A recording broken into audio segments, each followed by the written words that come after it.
The Polyptych was commissioned from Andrea Mantegna by the Benedictine monks of the Abbey of St. Justina in Padua for the Chapel of St. Luke in August 1453 by Abbot Maro, born Sigismondo dei Polyptych.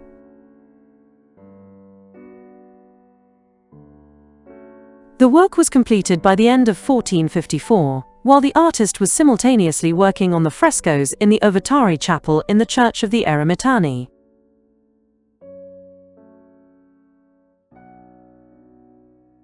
The altarpiece remained in situ until 1797, when, following Napoleon's suppressions, it was sent to Milan to the Brera Academy, where it arrived in 1811.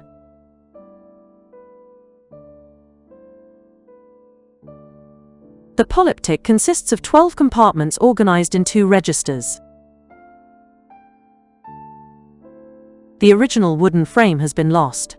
Like the St. Zeno altarpiece, it must have been designed by the artist himself and served to unite the various panels.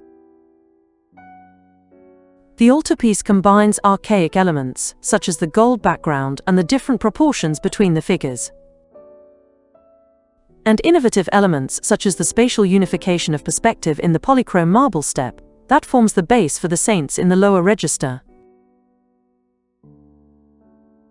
and the foreshortened view from below of the figures in the upper register, which are extremely solid and monumental, together with the original frame, were intended to give the impression of looking out from an arched loggia positioned above the observer's point of view.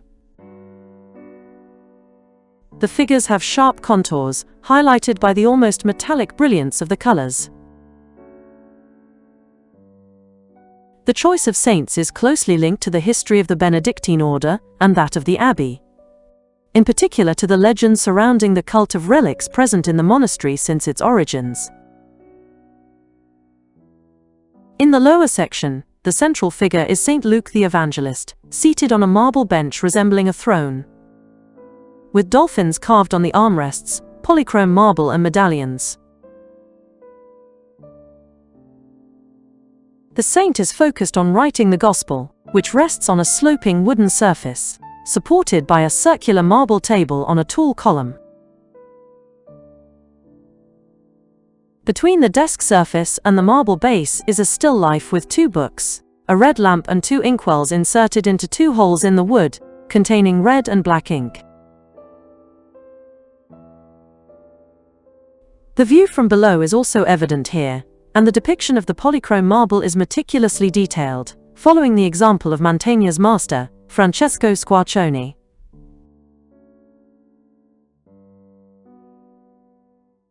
The choice to depict Luke as a scribe, with extreme care in the description of the tools of the trade, is undoubtedly also linked to the presence of an important scriptorium in St. Justina. From left to right, we can recognize Saint Scholastica, dressed in the black habit of a Benedictine nun, and holding the Book of the Rule. Saint Prosdosimus, dressed in bishop's robes, with his crozier and a jug, symbolizing baptism.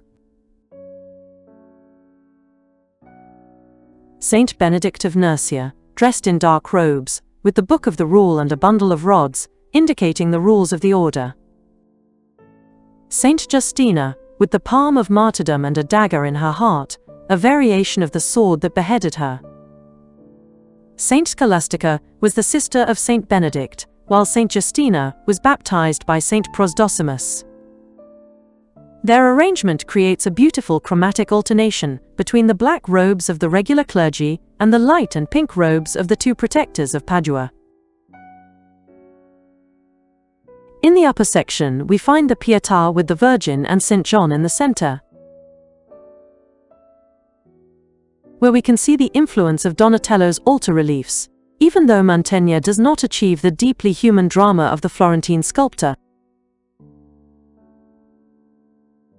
Christ's suffering is emphasized by the gestures of the 2 sorrowful figures of John and the Virgin on either side. The Pietà is flanked by 4 saints.